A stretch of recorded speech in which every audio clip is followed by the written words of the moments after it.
People, tell me, what is this? What is this that I'm about to ask you? Like, and I'm serious. I'm doing this video because I need answers. Now, your answers may not all be accurate. I'm not sure. I don't know.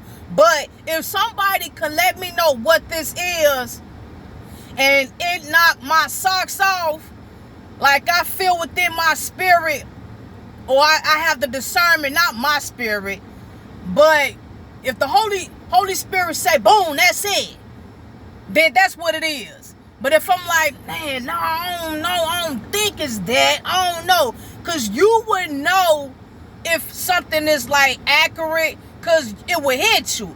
You'd be like, that's what it is. Oh, you see what I'm saying? So, and people, what is this?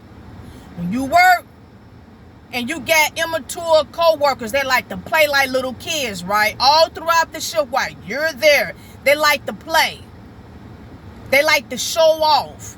And I'm serious, I'm not exaggerating. They want to act like, you know, little children. Like they frantic that they got a chance to go outside and play with someone who they've always wanted to play with. And in my case, they're playing to seek my validation. They always want to stunt in front of me. And this is how I know that it's about me. Now, and this is every rip, right? Every time we're working. And then when the time comes for me to get ready and go home, like I say, like 15 to 20 minutes before I get ready and leave, it's a downer set with them. They start acting like pooty powders. They start changing, and the acting up, the clowning around cease, and they start seeming as if they're sad or something. Like they're mad because I'm finna get ready and go. Like, I'm serious, y'all. What is it? And the reason why I've come to this point to make this video on X is because it's a habitual thing that constantly happens. They clown. They get on my nerves as if I'm babysitting them. And then as soon as it's time for me to get ready and leave before them, they lip turn down and they poot and pout. And it's okay. I don't know if people have ever been around crackheads. I'm going to give a little testimony about back then, back in the 90s. I used to be around crackheads. Don't ask me why I was around them. But I used to be around crackheads. And not for the fun of it. But what I'm saying is, I'm going to just give this testimony, but it's with a lot of crackheads back in the 90s. But I was with multiple crackheads one time. We was all in the van. And matter of fact, let me say this real quick. The video that I had spoke about me and my supposedly homeboy back in the day who got into a fight after him and his homeboys told me to leave his house. And we got into a fight that night. And he put me out like 1, 2 in the morning. I ended up running to a friend relatives that was driving a van around and whatnot. So I ran into them and I was hanging out with them and they were crackheads. But listen, that's how that happened. I was with them that night when dude put me out. So I hung out with them in a van. They was riding around in the van.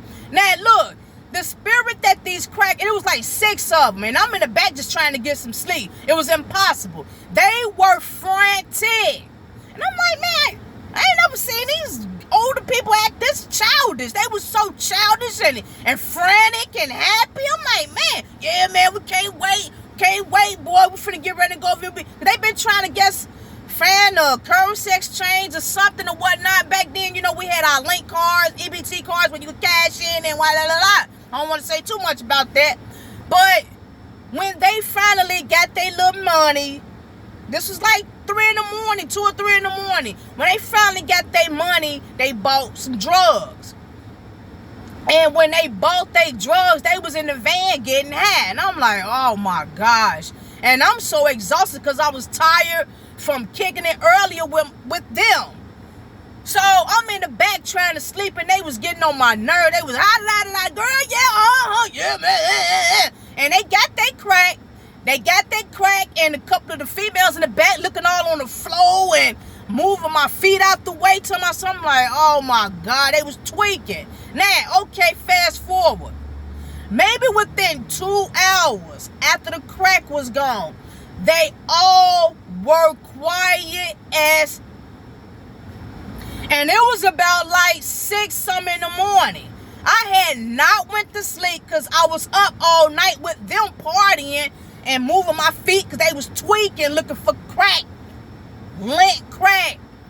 And I'm like, oh, what, am I being tortured? What? Okay, whatever. But that morning, they was quiet. They was like in a downer state. Like, crack all gone. Now we might as well just shut up now. Ran around. The guy that was driving was like, I'm gonna start driving. Like, we ain't got that much gas now. Y'all want to get where y'all going. You see what I'm saying? And I couldn't go to sleep because it's like 6 or so. I got to get a hustle on that so I can find somewhere to sleep that night. So I ain't got no sleep. But yeah, all that night they were frantic and up and gack like little kids. And then when they smoked all that crack, they got down at a downstate like little kids missing their mommy and dad. And I was like, are you serious right about now? So I get it then. I knew why they were at a quiet downstate, because all the crack was gone. And that's why they were happy. They was happy and anticipating to getting the crack, and they was happy smoking it, geeking and tweaking. Now, but with the co-workers, please explain to me, why are they acting like that? When they come in on the shift, they play, they frantic, they ha-ha, they hee-hee. They do all this extra kitty annoying shenanigan. Instead of working hard now, I gotta do a little extra because they won't work hard because they busy seeking validation from me, right? Okay, I'm dealing with this for almost like 5 hours, 4 or 5 hours. Soon as it's time for me to go, 15, 20 minutes before that,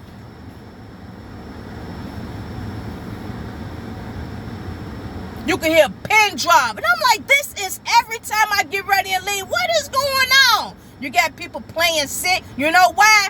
I think it's this. But somebody help me out. I think what it is that they know that I'm beast mode. So I'm there to pick up a lot of slack. They don't probably have to work as hard. And not only that, but I don't clown with them. So they're extra seeking my attention as well.